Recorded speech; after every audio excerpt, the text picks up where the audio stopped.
നിന്ന് വന്ന് താമസിക്കുന്ന മുസ്ലിങ്ങൾ, അടുത്തുള്ള മുസ്ലിങ്ങൾ നമുക്ക് ഇഷ്ടമല്ല. ദൂരെ നിന്ന് വന്ന് താമസിക്കുന്ന മുസ്ലിങ്ങൾ നമുക്ക് വലിയ ഇഷ്ടമാണ്. ഷുക്കൂറൊക്കെ പത്തനംതിട്ടയിൽ നിന്ന് ഇവിടെ വന്ന് വീട് വാങ്ങിച്ച് താമസിച്ചു. അൽഹംദുലില്ലാഹ് നല്ല അയൽവക്കമാണ്. കാരണം എന്താ, രണ്ടുപേർക്ക് അവരുടെ പല കാര്യങ്ങളും അറിയില്ല. കണ്ട പുതുമ, അസ്സലാമു അലൈക്കും, കെട്ടിപ്പിടി, മൊത്തം ഇവിടെ നിന്ന് ഭക്ഷണം വെച്ച് അവിടെ കൊടുക്കുന്നത്, പെരുന്നാൾ അവിടെ നിറച്ചുകൊണ്ട് പോകും, നിബിധനത്തിൽ ഇവിടെ നിന്ന് മിഠായി ജനലിലൂടെ കെട്ടിയിട്ട് കൊടുക്കുന്നത് ഭയങ്കര സ്നേഹമാണ്. അപ്പൊ ഇതൊക്കെ ഭയങ്കര സെറ്റപ്പായിട്ട് നടക്കുന്നു. പിന്നെ അടുത്ത സ്നേഹം എന്ന് പറഞ്ഞാൽ കുടുംബത്തിൽപ്പെടാത്ത നാട്ടിലുള്ള മുസ്ലിങ്ങളാണ്. അതും കഴിഞ്ഞിട്ട് ലാസ്റ്റാണ് കുടുംബത്തിൽപ്പെട്ട മുസ്ലിങ്ങളെടുത്ത് താമസിക്കാൻ വലിയ പാടാ അല്ലേ. കുടുംബത്തിൽപ്പെട്ടവരാണെങ്കിൽ അങ്ങോട്ട് ദഹിക്കൂല പലപ്പോഴും. സഹോദരിമാരൊക്കെ അടുത്ത് തന്നെയുണ്ട്, ആയത്താണ് അൽഹംദുലില്ലാഹ്. ചിലപ്പോൾ റമളാൻ മാസത്തിൽ പോലും രാത്രിയിൽ ഒരു നേരത്തെ ഭക്ഷണം അല്ലെങ്കിൽ നോമ്പ് തുറക്കാൻ നമ്മളൊക്കെ കൂടിയ കാരക്കയും അതുപോലെ മറ്റുമൊക്കെ കഴിക്കുമ്പോഴും അവർക്കൊന്നും കിട്ടുന്നുണ്ടാവൂല, ഒന്നും ലഭിക്കുന്നുണ്ടാവൂല. ഇതൊന്നും നമ്മൾ ശ്രദ്ധിക്കാൻ പോകില്ല. അയൽവാസികളെ സംബന്ധിച്ചിടത്തോളം കുറെ ബാധ്യതകളുണ്ട്. റബീഉൽ അവ്വലിന്റെ പ്രോഗ്രാമിന്റെ ഉദ്ഘാടനം ചെയ്തുകൊണ്ട് ഈ അടുത്ത സമയത്ത് എന്റെ പ്രിയമുള്ളവരെ, ഞാൻ ബാംഗ്ലൂർ എന്ന് പറയുന്ന പ്രദേശത്ത് ആയിരക്കണക്കാരെ പ്രിയപ്പെട്ട വിശ്വാസികളെ തിങ്ങിപ്പാർക്കുന്ന കച്ചവടക്കാര്, കേരളത്തിൽ നിന്ന് പോലെ ഒരുപാട് കച്ചവടക്കാര് താമസിക്കുന്ന ആ പ്രദേശത്ത് ഇതിനേക്കാൾ വിശാലമായ ഈദ്ഗാഹ് എന്ന് പറയുന്ന വലിയ ഒരു മൈതാനമുണ്ട്. അവിടെ യുവാക്കൾക്ക് വേണ്ടി റബീഉൽ അവ്വലിന്റെ പ്രോഗ്രാമുമായി ബന്ധപ്പെട്ടൊരു നസീഹത്ത് വെച്ചപ്പോൾ സുബ്ഹാനല്ലാഹ്, എയർപോർട്ടിൽ നിന്ന് അവിടുത്തെ സംഘാടകരോട് പറഞ്ഞത്, ഉസ്താദേ, വിശ്രമിക്കുന്നത് പിന്നെയാണ്, നിങ്ങളെ കൊണ്ടൊരു കാര്യം നമുക്ക് ഉദ്ഘാടനം ചെയ്യിപ്പിക്കാനുണ്ട്. ഏഷ്യയിലെ തന്നെ ഏറ്റവും വലിയ ഹോസ്പിറ്റലായ നിംഹാൻസ് ഹോസ്പിറ്റൽ എന്ന് പറയുന്ന ഒരു വലിയ ഹോസ്പിറ്റലിലേക്ക് കൊണ്ടുപോവുകയാണ്. സുബ്ഹാനല്ലാഹ്, പാവപ്പെട്ട നൗസാദ് വാഖയുടെ മനസ്സ് വല്ലാതെ അലിഞ്ഞുപോയ രംഗമാണ്. വല്ലപ്പുഴയിലെ ചെമ്മൻകുടിയിലെ എന്റെ പ്രിയപ്പെട്ട മുസ്ലിങ്ങളെ, ഏഷ്യയിലെ തന്നെ ഏറ്റവും വലിയ ഹോസ്പിറ്റലായ നിംഹാൻസ് ഹോസ്പിറ്റലിലേക്ക് ആ സംഘാടകരെന്നെ കൂട്ടിക്കൊണ്ടുപോയി. എന്നിട്ട് അവര് പറഞ്ഞ, ഉസ്താദ്, റബീഉൽ അവ്വലിന്റെ ആഘോഷത്തിന്റെ ഉദ്ഘാടനം നമ്മുടെ അയൽവാസികളായ സഹോദരങ്ങൾ രോഗിയായി കിടക്കുന്ന ഹോസ്പിറ്റലിൽ നിന്നാകട്ടെ. വലിയ 2-3 വാഹനത്തിന്റെ അകത്ത് കുറെ കാർട്ടൂണുകൾ നിറച്ച ആപ്പിളും ഓറഞ്ചും മുസമ്പിയും ഒക്കെ കൊണ്ടുവരികയാണ്. എന്തിനാണ്? ആ ഹോസ്പിറ്റലിന്റെ അകത്ത് കഴിയുന്ന മക്കൾക്ക് കൊടുക്കാനാണ്. ചെന്ന് നോക്കുമ്പോ സുബ്ഹാനല്ലാഹ്, ഒരു റൂമിന്റെ അകത്ത് 40 മക്കളെ ഇട്ട് കുളിപ്പിക്കുകയാണ്. അല്ലാഹുവേ, പടച്ചവനേ, നമ്മുടെ മക്കൾക്ക് അങ്ങനെ ഒരു അവസ്ഥ നീ വരുത്തല്ല അല്ലാഹ്, അങ്ങനെ ഒരു രംഗം നീ വരുത്തല്ല അല്ലാഹ്. 40 മക്കളുണ്ട്. 10 വയസ്സുള്ള, 15 വയസ്സുള്ള, 4 വയസ്സുള്ള, 5 വയസ്സുള്ള. വസ്ത്രം ഉടുക്കണമോ വേണ്ടയോ എന്നറിഞ്ഞുകൂടാത്ത, ഭക്ഷണം എങ്ങനെയാ കഴിക്കേണ്ടതെന്ന് അറിഞ്ഞുകൂടാത്ത, കുളിക്കുമ്പോഴാണ് ശരീരം വൃത്തിയാകുന്നതെന്നറിഞ്ഞുകൂടാത്ത 40ഓളം മക്കളെ ഒരു റൂമിന്റെ അകത്തിട്ടിട്ട് വണ്ടി സർവീസ് ചെയ്യുന്ന പോലെ കുളിപ്പിക്കുകയാണ്. അവര് ബുദ്ധിയില്ലാത്തവരാണ്, അവര് വൈകല്യമുള്ളവരാണ്. അല്ലാഹുവേ, അതിന്റെ അപ്പുറത്തെ റൂമിലേക്ക് കുറെ മക്കളെ ഓട്ടിക്കുകയാണ്, ചാടിക്കുകയാണ്. ആരോഗ്യ സംരക്ഷണത്തിന്റെ ക്ലാസ് നടത്തുകയാണ്.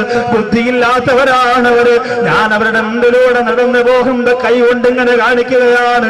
കുറെ കുഞ്ഞുമക്കളെ കൈ നീട്ടിയിട്ട് ശേഖരം തരുകയാണ്.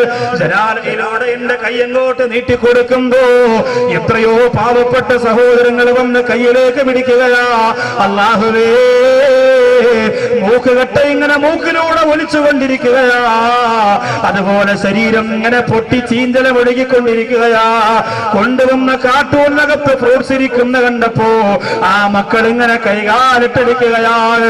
ടീച്ചർമാര് കൈയിലിരിക്കുന്ന ചൂരലുകൊണ്ട് മാറ്റി നിർത്തുന്നു. ഒരു പ്രിയപ്പെട്ട സഹോദരൻ ഓടി വരികയാ. അതിൽ നിന്നൊരു ഓറഞ്ച് എടുത്ത് പെട്ടെന്ന് കഴിക്കുകയാ. തൊലി പോലും ഉരിഞ്ഞ് കളയുന്നില്ല.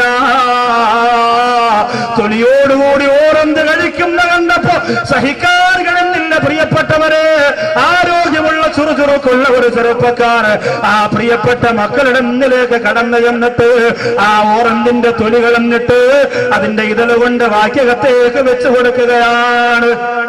ഓറഞ്ചിന്റെ തൊലിയോടുകൂടി ഒരു ഓറഞ്ച് പെട്ടെന്ന് 2 കടിക്ക് ഒരു ഓറഞ്ചൊക്കെ വിടുങ്ങാണ് 5 വയസ്സുള്ള കുട്ടി. അത്രയ്ക്ക് എങ്ങനെ കഴിക്കണമെന്ന് അവർക്കറിയില്ല. നമുക്ക് അല്ലാഹു മക്കളെ തന്നിട്ടുണ്ടല്ലോ പ്രിയപ്പെട്ടവരെ. രാത്രി പോയി ഉറങ്ങുന്നതിന് മുമ്പ് ആ മക്കളുടെ കവിളത്തേക്ക് മുത്തം കൊടുക്കാതെ നമുക്ക് ഉറങ്ങാൻ പറ്റും? ആ മക്കള് കിടന്നിറങ്ങുമ്പോൾ തല വീർക്കുന്നുണ്ടോ എന്ന് നോക്കി ഒരു തോർത്ത് കൊണ്ട് ഒരു ഷാള് കൊണ്ട് തുടച്ചു കൊടുത്തിട്ടല്ലേ നമ്മൾ കിടക്കുക. ആ പ്രിയപ്പെട്ട സംഘാടകർ പറയുന്നു, ഉസ്താദേ, ഈ റബീഉൽ അവ്വലിന്റെ ആഘോഷം നമ്മൾ ഉദ്ഘാടനം ചെയ്യുന്നത് നമ്മുടെ അയൽവാസികളായ ഈ ഹോസ്പിറ്റലിലെ അന്തേവാസികൾക്ക് ഭക്ഷണം കൊടുത്തുകൊണ്ടാണ്. അങ്ങനെയുള്ള യുവ സുഹൃത്തുക്കളെ കണ്ടപ്പോൾ തോറ്റുപോയി എന്റെ പ്രിയമുള്ളവരെ. ആ സമയം മുതൽ ക്ഷീണം മറന്ന് ആ സമയം മുതൽ വാതു പറയാൻ കുതിച്ചുപോയി. അത്രയ്ക്ക് ആഗ്രഹം വന്നുപോയി. എത്ര മക്കളാണെന്നറിയോ? ഒന്നും അറിയില്ല അവർക്ക്. ഏഷ്യയിലെ തന്നെ ഏറ്റവും വലിയ ഹോസ്പിറ്റലാണ്. അല്ലാഹു സുബ്ഹാനഹു വ തആല അവിടുത്തെ ആ പാവപ്പെട്ട മക്കൾക്ക് അല്ലാഹു ആഫിയത്ത് കൊടുക്കട്ടെ, അല്ലാഹു ശാരീരിക സുഖം കൊടുക്കുമാറാകട്ടെ, അല്ലാഹു വിഷമങ്ങളൊക്കെ മാറ്റി കൊടുക്കുമാറാകട്ടെ. നമ്മുടെ മക്കളെ മാരക രോഗത്തിൽ അല്ലാഹു കാത്തുരക്ഷിക്കുമാറാകട്ടെ. കൊടുക്കാൻ സാധിക്കണം നമ്മുടെ അയൽവാസികൾക്ക് എന്തെങ്കിലും. തിരുവനന്തപുരം കഴിഞ്ഞ വെള്ളിയാഴ്ച പള്ളിയിൽ വന്നു 2 കാലുമില്ലാത്ത ഒരു പെൺകുട്ടിയുടെ നിക്കാഹിന് വേണ്ടി ഫോട്ടോ കൊണ്ടുവന്ന് കാണിച്ചപ്പോൾ തകർന്നു പോയി. അഡ്രസ്സൊക്കെ തന്നു, ഫോൺ വിളിച്ച് അവിടുത്തെ പ്രസിഡന്റിനെ കൊണ്ട് അന്വേഷിപ്പിച്ചു നോക്കിയപ്പോൾ അൽഹംദുലില്ലാഹ് വളരെ കറക്റ്റാണ്, സംഭവമൊക്കെ ശരിയാണ്, അടുത്ത മാസം നിക്കാഹ് നടക്കാൻ പോവാണ്. 2 കാലുമില്ല.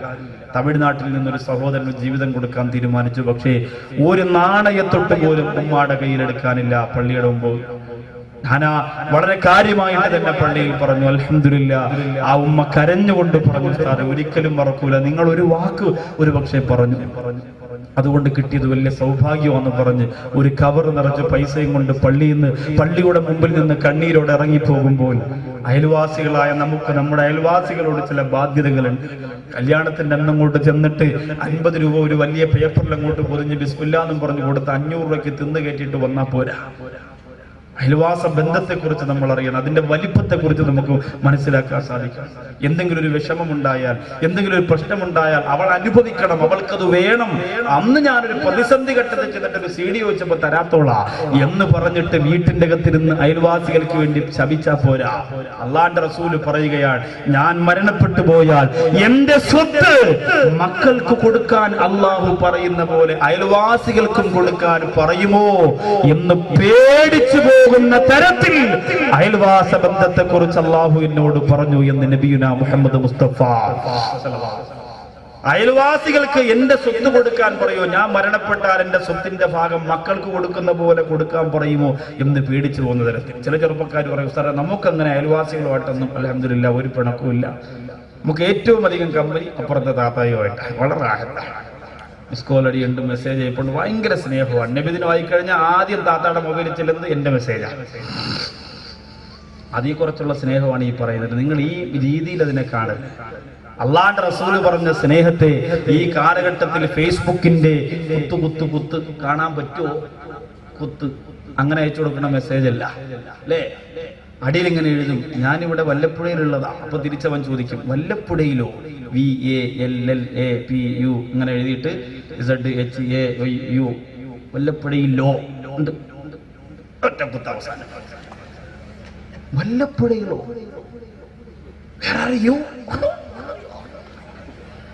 അവിടെ നിങ്ങോട്ട് ഒരു ദിവസം ഇവൻ അങ്ങോട്ട് ഒന്നും മെസ്സേജ് അയച്ചില്ലെങ്കിൽ തിരിച്ചവിടെ ഇങ്ങോട്ട് ഐ മിസ് യുടാ. ആ 1000 നീട്ടം കണ്ടാണ്ടല്ല അവൻ അന്ന് മുതൽ പിന്നെ കമ്പ്യൂട്ടറിന് മുമ്പ് എഴുതിക്കൂല. അങ്ങനെ അങ്ങോട്ടും ഇങ്ങോട്ടും ഈ സ്നേഹത്തിന്റെ കാര്യമെല്ലാം പറഞ്ഞേ അല്ലേ? നമുക്കിപ്പോ അതാണല്ലോ ഇഷ്ടം, നമുക്കതാണല്ലോ താല്പര്യം, നമ്മുടെ ലോകം അതാണല്ലോ, നമ്മുടെ ജീവിതം അതാണല്ലോ. മതപ്രസംഗത്തിന് പോകുന്ന പെൺകുട്ടികളെ നോക്കാനും, നബിദിന ഘോഷയാത്ര പോകുമ്പോഴും കൊടിയങ്ങനെ വെച്ചെന്ന് കണ്ണങ്ങനെ നോക്കാനും അല്ലേ? റോഡിന്റെ 2 ഭാഗത്ത് നിൽക്കുന്ന സ്ത്രീകളൊക്കെ ഒരുപാട് സ്ഥലത്ത് എത്തുമ്പോ ചെറുപ്പക്കാർ ദഫൊക്കെ എടുത്തിട്ട് ഞാൻ അപ്പൊ താത്ത പറയും, കണ്ടോ അസുഖരക്കട മോൻ ചാടി തകർക്കാണ്. അപ്പൊ അവൻ പറയും, ഇപ്രാവശ്യത്തെ നബിദിന റാഹത്തായിരുന്നു. കാരണം എന്താ? ശരിക്കും പെണ്ണുങ്ങൾ 2 സൈഡിൽ റാഹത്തല്ലേ? നമുക്കിതേ അറിയൂ. ഇതിനപ്പുറത്തേക്ക് റബീഉൽ അവ്വലിന്റെ ഓരോ ചുവട് മുമ്പോട്ട് വെക്കുമ്പോഴും എന്റെ 3 മക്കളെയും നബിദിന ഘോഷയാത്രയ്ക്ക് ഞാൻ കൊണ്ടുപോയി. എന്റെ നാട്ടിൽ കൊണ്ടുപോയിട്ട് അവരോടൊപ്പം അവരുടെ കൂടെ കുറെ ദൂരം നടന്നു, അവരുടെ കൂടെ മിഠായി കടിച്ചു, അവരുടെ കൂടെ സ്വലാത്ത് ചൊല്ലി. അതിലൊരു ആനന്ദം കണ്ടെത്തണം. അല്ലാതെ ജനങ്ങൾ കാണുന്നുണ്ട് അവരുടെ പിന്തുണ, അവരുടെ കയ്യടി, അവരുടെ സർട്ടിഫിക്കറ്റ്, അത് നമുക്ക് ആവശ്യമില്ല. നമ്മുടെ മക്കൾക്കൊരു സന്തോഷം, നമ്മുടെ പുന്നാര നബിതങ്ങൾ പിറന്ന ദിവസം തലേ ദിവസം നമ്മുടെ കുഞ്ഞു മക്കൾക്ക് എന്തൊരു ആനന്ദമാണ്, നാളെ നബിദിനമാണ്, നാളെ നബിദിനമാണ്. നമ്മുടെ മക്കൾ പറയുമ്പോ തന്നെ അല്ലേ എത്ര പ്രാവശ്യം പറയുന്നത്, രാവിലെ വിളിക്കണം. ഇപ്പൊ ഉസ്താദ് പറഞ്ഞ രാവിലെ ചെല്ലാനാ ആ ഒരു ആവേശം, അത് നമ്മൾ നഷ്ടപ്പെടുത്തരുത്. നമ്മളതിനെ വേറെ ദുനിയാവിന്റെ റൂട്ടിലേക്ക് നമ്മളതിനെ തിരിച്ചുവിടരുത്.